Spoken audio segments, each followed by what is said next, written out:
অনুশীলনী 2.1 এর 5 নম্বর প্রশ্ন। তো এখানে বলছে কিউ একটা সেট, কিউ সমান এক্স ওয়াই, কিউ সেটের উপাদান এক্স ওয়াই এবং আর একটা সেট যার উপাদান এম এন এল হলে পি অফ কিউ এবং পি অফ আর নির্ণয় করতে বলছে। তো এটার জন্য আমরা লিখতে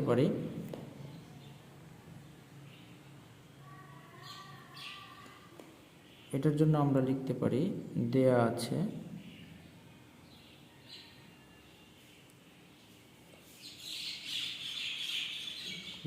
আছে কিউ সমান এক্স কমা ওয়াই, অতএব পি অফ কিউ অর্থাৎ পি সেটের উপসেট কয়টা, মানে শক্তি সেট, পাওয়ার সেট, এই কিউ সেটটাকে কয়টা উপসেটে বিভক্ত করে লেখা যায় সেটাই হলো পি অফ কিউ।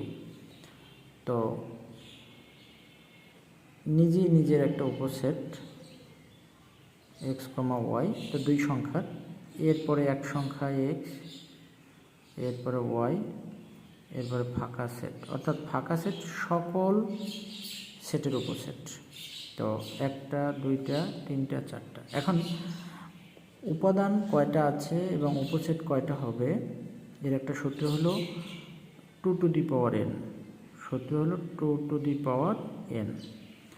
এখানে n বলতে উপাদান সংখ্যাকে বোঝায়, উপাদান দুইটা, তাহলে n এর মান যদি আমরা 2 বসাই তাহলে 2 স্কোয়ার হয়, 2 দুগুণে 4। উপাদান সংখ্যা যদি 3টে হয় তাহলে যেমন এই যে r, আবার r সমান এম এন এল, এর উপাদান এর পি অফ আর অর্থাৎ আর সেটের উপসেট বা শক্তি সেট বা পাওয়ার সেট হবে 2 টু দি পাওয়ার n, অর্থাৎ 2 এর পাওয়ার 3 মানে হলো 1 2 3 সমান হবে কত, 8টি। এটার 8টি হবে। এখন নিজের একটা উপসেট এম এন এল, এরপর দুই সংখ্যার এম এন লিখব, এম এন, তারপর এম এল, তারপরে হলো এন এল, দুই সংখ্যার একটা লিখলাম। এরপরে এক সংখ্যারটা লিখি এম এন এল এবং ফাঁকা সেট।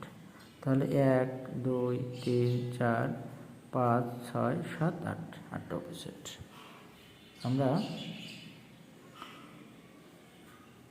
2.1 এর অঙ্কগুলো ধারাবাহিকভাবে করতেছি, তারই ধারাবাহিকতায় 1 2 3 4 5 নম্বর অঙ্ক করলাম। আগামী ক্লাসে 6 নম্বর অঙ্ক নিয়ে হাজির হব তোমাদের সামনে।